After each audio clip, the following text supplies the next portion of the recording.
The equipment you will need to assemble includes a 1 milliliter syringe with a 25 or 26 gauge capped needle between 5/8 of an inch and 1 inch in length, the medication to be given, 2 alcohol wipes.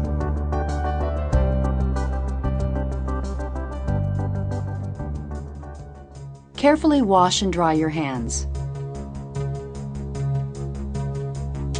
If your medication comes in a multi-dose vial, clean the rubber diaphragm of the vial with an alcohol wipe. Discard the wipe into the trash.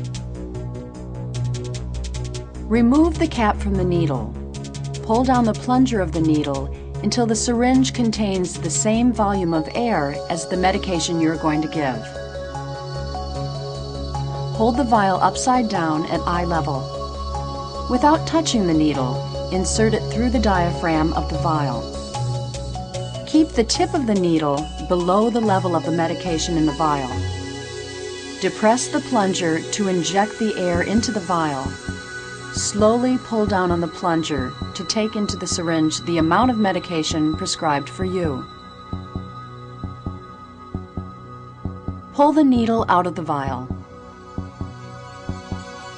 Hold the syringe vertically and flick the barrel with a fingernail to make any air bubbles float to the top under the needle.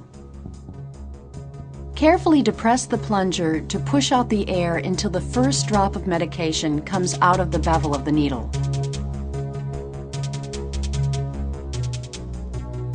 Clean the injection site with an alcohol wipe. Start at the proposed site. Wipe in a circular motion, moving outward with each circle to prepare an area 2 to 3 inches in diameter around the injection site. Let the alcohol dry and discard the wipe into the trash. Insert the needle through the skin at a 45-degree angle so that the tip of the needle is under the skin and above the muscle layer. Gently pull back on the plunger to make sure that the tip of the needle is not in a blood vessel, and then slowly inject the medication. When all the medication is injected, pull the needle out. There's no need to use a Band-Aid unless blood appears at the injection site.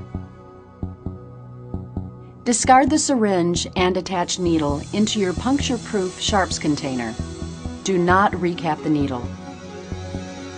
Wash and dry your hands. If during the injection blood does appear in the syringe when you pull the plunger back, pull the needle out and discard the syringe, needle, and medication into your sharps container and start the whole process again. Your doctor or nurse will advise you which areas of the body to use for your injections. The injection site should always be rotated so that consecutive injections are never given into the same area. If you have very little fat under your skin, you can pinch the skin to form a tent into which the injection can be given. The needle is then inserted vertically.